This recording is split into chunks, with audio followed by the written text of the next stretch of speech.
একজন সেনা সদস্যদের স্ত্রীর সাথে তার চাকরির সম্পর্ক কোথায়?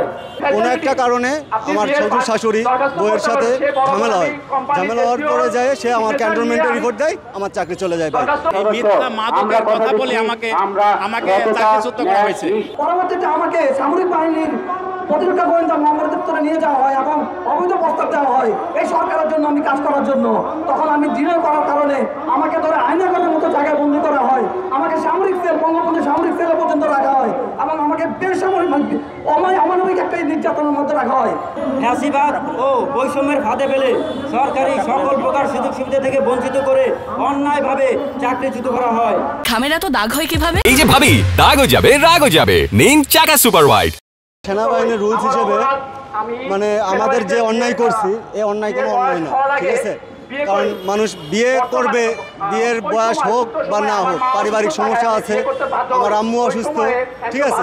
আম্মু অসুস্থ হওয়ার পরে আমি সেনাবাহিনীতে রুলস আছে অবশ্য যে 6 বছরের আগে বিয়ে করা যাবে না, বা আপনার কি বলে 6 বছর চাকরি হওয়া লাগবে, আবার 24 বছর বয়স হওয়া লাগবে। তো আমি আবেদন করার পরে আমার আবেদনটা নাকচ করে দেয় পারিবারিকভাবে। আমার সমস্যার কারণে আমি বিবাহ করি, ঠিক আছে?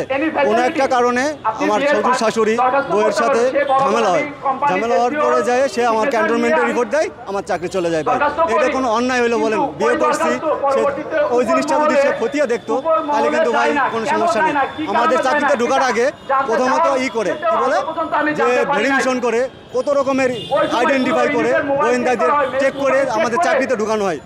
6 মাস ট্রেনিং করানো হয়। যে কষ্ট করে আমরা তো যে পরিমাণ কষ্ট করি তাতে ভাই আমাদের কিছু বলার নাই। যাই হোক চাকরি আমরা আমাদের কি বলবো আর ভাই, আমার কিছু বলার নাই। আমাদের দাবি হচ্ছে আমরা যারা সেনা সদস্য হই, আমরা আমাদের চাকরি পুনর্বহালের দাবি জানাচ্ছি। 20 বছর পরেও অর্থাৎ আমাদের সামরিক বাহিনীতে যারা সার্জেন্ট র্যাঙ্কে রয়েছেন চাকরিতে পুনর্বহাল করা না যায়, তাদেরকে সম্পূর্ণ পেনশনের আওতায় নিয়ে আসতে হবে।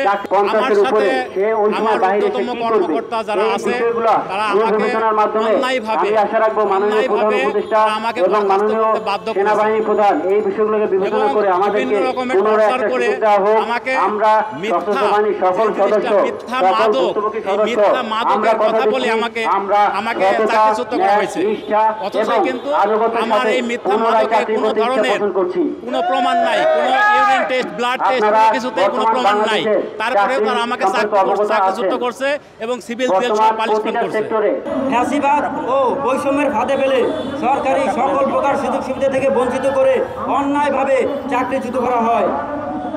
আজ রাজধানী ঢাকা সহ প্রত্যন্ত গ্রামেও প্রচলিত রয়েছে যে স্ত্রী অভিযোগ করলে সেনা সদস্যদের চাকরি থাকে না। সেই সুযোগ কাজে লাগিয়ে একজন সেনা সদস্যকে তার স্ত্রী ও শ্বশুর শাশুড়ি বিভিন্ন উপায়ে আর্থিক ও মানসিক নির্যাতন করে থাকে। আমি 100% নিশ্চিত হয়ে বলতে পারি এই মুহূর্তে যারা বাংলাদেশ সেনাবাহিনী সহ সশস্ত্র বাহিনীতে কর্মরত আছেন তাদের মধ্যে প্রায় 80% সৈনিক বৈবাহিক জীবনে অসুখী। আমি মাননীয় প্রধান উপদেষ্টা সহ মাননীয় সেনাবাহিনী প্রধানের কাছে প্রশ্ন রাখছি, একজন সেনা সদস্যদের স্ত্রীর সাথে তার চাকরির সম্পর্ক কোথায়? আমার সামরিক বাহিনীর অতি উৎসাহী কিছু কর্মকর্তা জেনারেল আজিজের মতো কিছু সদস্য কিন্তু আমাদেরকে এই পানিশমেন্ট মানতে নারাজ। তারা এই পানিশমেন্ট মানবে না। আমার ডকুমেন্টারি পানিশমেন্ট তারা পরিবর্তন করে আমাকে রিটায়ারমেন্টে পাঠানো হয়। পরবর্তীতে আমাকে সামরিক বাহিনীর প্রতিরক্ষা গোয়েন্দা মামলার দপ্তরে নিয়ে যাওয়া হয় এবং অবৈধ প্রস্তাব দেওয়া হয় এই সরকারের জন্য আমি কাজ করার জন্য। তখন আমি ডিনার করার কারণে আমাকে ধরে আয়নাঘরের মতো জায়গায় বন্দী করা হয়, আমাকে সামরিক সেল বঙ্গবন্ধু সামরিক সেলে পর্যন্ত রাখা হয় এবং আমাকে বেসামরিক অমানবিক একটা নির্যাতনের মধ্যে রাখা হয়। আমার স্ত্রী চিকিৎসাধীন অবস্থা ছিল। আমার স্ত্রী 9 মাসের অন্তঃসত্ত্বা ছিল, কিন্তু আমার স্ত্রীর চিকিৎসা পর্যন্ত বন্ধ করে দেওয়া হয় শুধুমাত্র মানসিক অত্যাচারের মাধ্যমে। আমার একমাত্র সন্তানটি জন্ম নেওয়ার আগে মৃত্যুবরণ করে।